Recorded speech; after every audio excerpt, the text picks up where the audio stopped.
देख रहे हैं स्टार न्यूज 21, नजर हमारी विश्वास आपका। क्या देश की जनता को धोखा दिया? धोखा नंबर 1, ये दंगा करवाने वाले लोग हैं, इनको यहाँ पे बर्दाश्त यहाँ की जनता नहीं करेगी। ये दोनों बाहरी लोग हैं, इनको यहाँ से जाना होगा। अल्लाहू अकबर, अल्लाहू अकबर। हमारी कब्रगाह वहाँ पे बनेगी, हम मोर्चा नहीं छोड़ेंगे। 8000 की पुलिस और गुंडे के तत्व पे वहाँ पे कब्जा करने की नियत थी, इनको यहाँ से जाना होगा। बड़े बड़े आंदोलन ये चलाने पड़ेंगे। आज से जो संयुक्त मोर्चा ने फैसले लिए हैं उसके तहत हमको बड़ी बड़ी मीटिंगें पूरे देश भर में करनी पड़ेगी। अब ये मिशन खाली मिशन उत्तर प्रदेश और ये नहीं उत्तराखंड, मिशन होगा संयुक्त मोर्चे का देश बचाने का।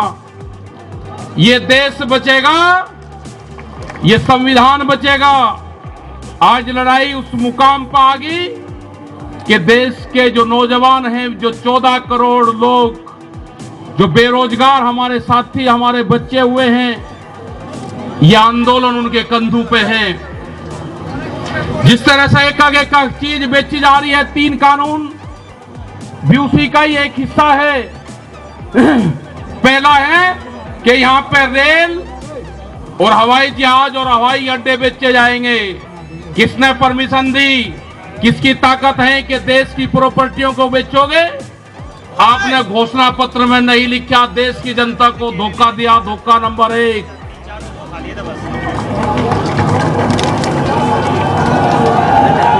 धोखा नंबर 2, धोखा नंबर 2, बिजली बेचेंगे, प्राइवेट करेंगे बिजली को। ये धोखा नंबर 2। कहीं घोषणा पत्र में नहीं लिखा, जब वोट मांगी नहीं कहा कि बिजली भी बेचेंगे। क्या लाई थी? ये सड़क बेचेंगे, पूरी सड़कों पर टैक्स लगेगा और एनएच के आसपास 500 मीटर तक अपनी कोई चाय की दुकान और गुमटी भी नहीं लगा सकता। अगर किसी ने चाय का खोखा रखा तो वह जमीन उसकी गांव समाज में निहित होगी। ये सड़कों को बेचने का काम करेंगे। ये देख लेना क्या क्या चीज बिक्री है। ये सेल फॉर इंडिया का बोर्ड देश में लग चुका है।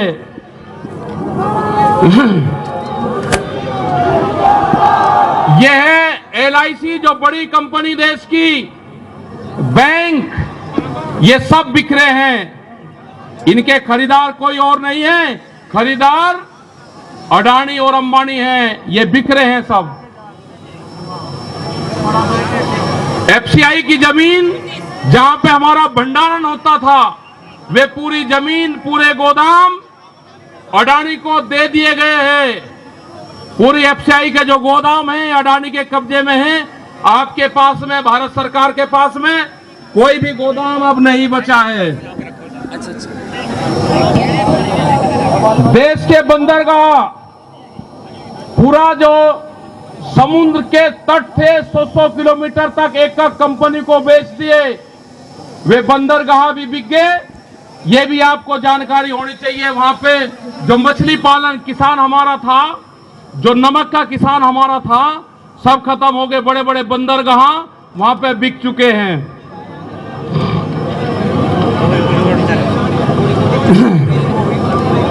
ये जल को बेच रहे हैं। जल का पूर्ण रूप से प्राइवेट कंपनियों को नदियां बेची जा रही है। जो नदियां, जो जल हमारी जीवन रेखा होती थी, उनको बेचने का काम पूरे देश में करा जा रहा है।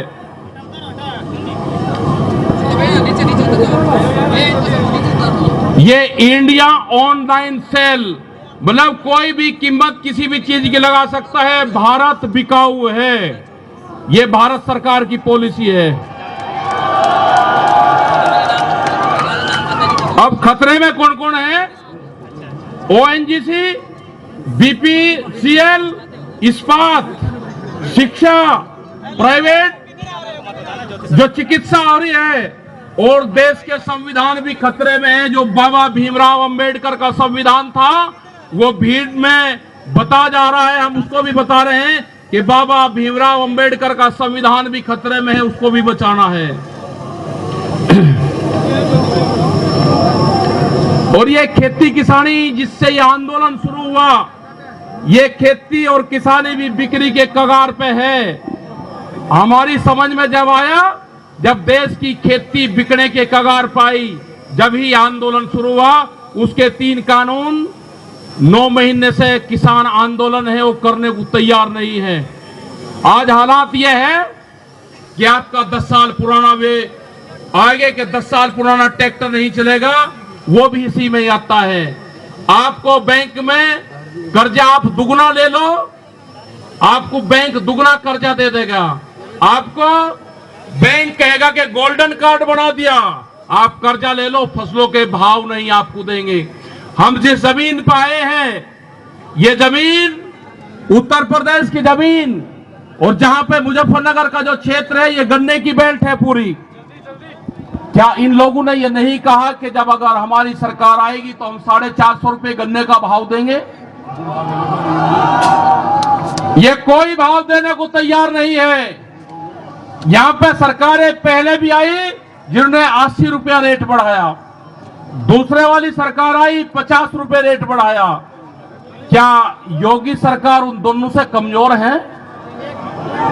1 रुपया रेट नहीं बढ़ाया। हमारा 12,000 करोड़ रुपया से ज्यादा आज शुगर फैक्ट्रियों पे सरकार पे बकाया है। अगर हम मांगते हैं तो कहते हैं जी ये राजनीति कर रहे हैं। अगर ये मुद्दे उठाने राजनीति है तो ये मुद्दे यहाँ के लोग उठाते रहेंगे। हमें बहुत तरह के एलिगेशन लगाए गए। हम 9 महीने से वहां पे हैं, आप लोगों के बीच से वहां पे गए, आप बहुत जिम्मेदारी के साथ में वहां पे छोड़ के आए। पूरा संयुक्त मोर्चा दिल्ली के चारों तरफ है। हम घर नहीं जाएंगे। मुजफ्फरनगर में भी आए तो सिर्फ संयुक्त मोर्चे की मीटिंग में इस मैदान में आए। इस मैदान से बाहर मुजफ्फरनगर की जमीन पे पैर नहीं रखेंगे। भैया यहाँ पे मुजफ्फरनगर की जमीन पे हम पैर नहीं रखेंगे। हम गाड़ी से यहां से वापसी जाएंगे। जब ये आंदोलन फतेह होगा, इस किसान और देश के जवान की जीत होगी, जब ही हम यहाँ पाएंगे। अत्याचार बहुत है। यहाँ पे पुलिस फोर्स के लोग भी होंगे। यहाँ पे पुलिस फोर्स के लोग हैं, उनकी सैलरी 25 और 30 हजार रुपए है। ड्यूटी वे 24 घंटे देंगे। मास्टर जो प्राइमरी का टीचर है उससे आधी सैलरी उनकी होगी। वे आवाज नहीं उठा सकते, उनकी आवाज को दबाया जाता है। उनका जो क्वार्टर है वो 500-600 फीट में है। उनके क्वार्टर बड़े बड़े, उनकी सैलरी भी टीचर के बराबर उनकी सैलरी हो। वे ड्यूटी देते हैं 24 घंटे। जितने भी सरकारी कर्मचारी हैं उनकी पेंशन खत्म करोगे। एमपी एमएलए की पेंशन लोगे 2-2, 3-3। कर्मचारियों की पेंशन खत्म करोगे।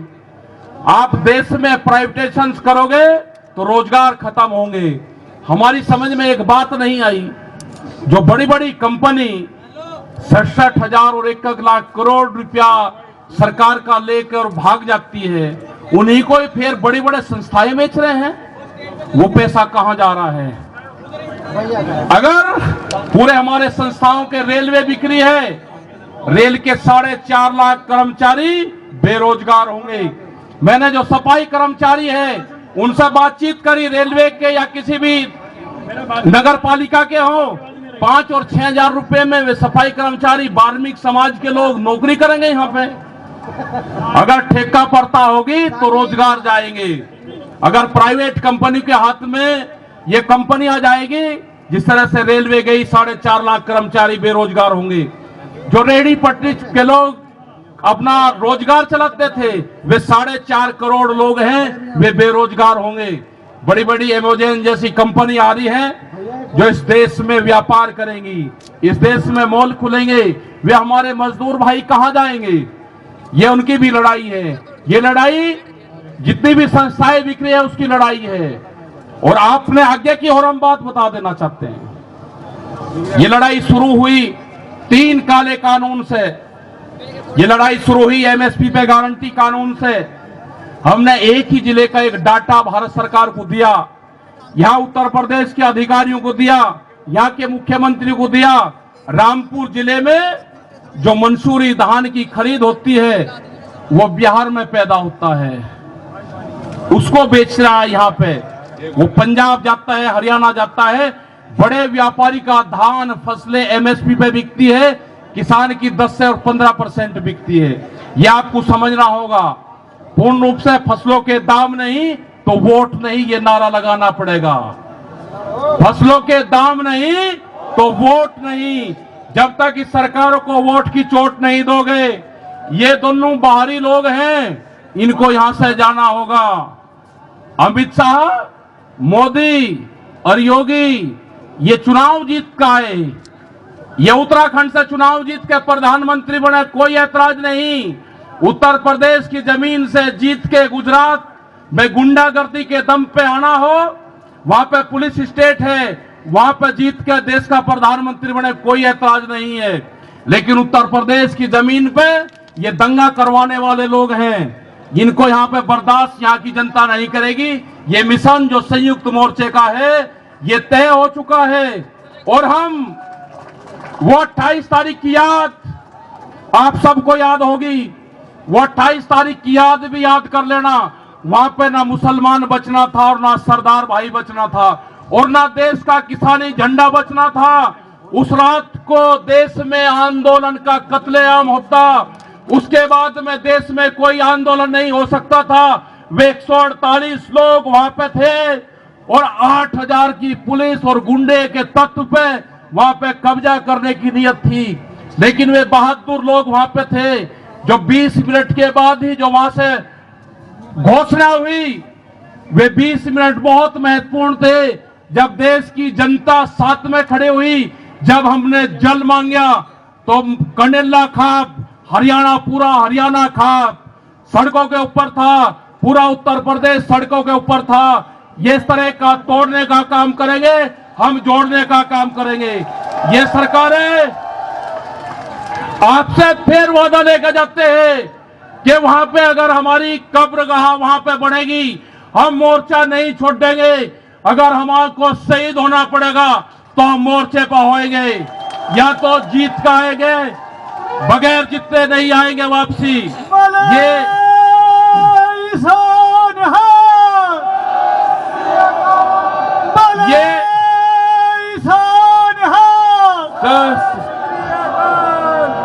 इस तरह की अगर सरकारें देश में होंगी तो ये दंगे करवाने का काम करेगी।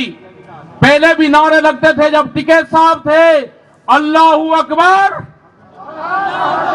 अल्लाहू अकबर, ये नारे लगते थे। हर हर महादेव और अल्लाहू अकबर के नारे इसी धरती से लगते थे। ये नारे हमेशा लगते रहेंगे, ये नारे हमेशा लगते रहेंगे। दंगा यहां पे नहीं होगा। ये तोड़ने का काम करेंगे, हम जोड़ने का काम करेंगे। किसी गलत फहमी में मत रहना। ये देश हमारा है, ये प्रदेश हमारा है, ये जिले हमारे हैं। आप तैयार रहना। ये कहते हैं कि लाल किले पे किसान गया, अगर लाल किले पे नहीं, किसान तो अगर जाता तो पार्लियामेंट पे जाता जहां पे कानून बने हैं। लाल किले पे धोखे से लेके गए हैं आप हमको, हमारे लोग नहीं गए। धोखे से लेकर आप लोग गए हैं। क्या कोई देश की एजेंसी है कि जो उसको जांच कर दे? क्योंकि कोई एजेंसी बोलने को तैयार नहीं है। पूरे देश पे इनका कब्जा हो चुका है, पूरी एजेंसियों पे। देश में कैमरा और कलम पे बंदूक का पहरा है। कैमरा और कलम पे किसी प्रेस की हिम्मत नहीं कि वो किसान के पक्ष में दिखा दे। निगेटिव दिखाते हैं बहुत प्रेस के लोग। तो इन सब लोगों का आपको ध्यान रखना है। ये आंदोलन जारी रहेगा। वो 28 तारीख की जो काली रात है उसको आप याद करते रहना। हम वहां से हटेंगे नहीं, किसी भी कीमत पर वहां से जाएंगे नहीं। देश के नौजवानों का रोजगार का सवाल है। 450 रुपया क्विंटल गन्ने का इन्होंने भाव की बात करी थी, वो चाहिए हमको। हमको फसलों पे एमएसपी की गारंटी चाहिए। प्रधानमंत्री ने कहा कि 2022 में फसलों के रेट दुगने होंगे, आमदनी दुगनी होगी। 3 महीने की बात रहेगी है। 1 जनवरी से बिकने वाली फसलें दुगने रेट पे बेचेंगे। ये प्रचार हम करेंगे। हम जाएंगे देश की जनता के बीच में, पूरे देश में संयुक्त मोर्चा आंदोलन करेगा। और हमने बार बार कहा कि हमारे पंच भी यही है और हमारा मंच भी वही है। आपने बात सुनी, ये 20 लाख से ज्यादा लोग मुजफ्फरनगर की जमीन पाए, इन सब का बहुत बहुत धन्यवाद, सभी वॉलंटियरों का धन्यवाद। अभी हमारे कुछ लीडर रह रहे हैं, आप उनकी बात सुनोगे। धन्यवाद। जय हिंद, जय भारत। वाहे गुरु जी का खालसा, वाहे गुरु जी की फतेह।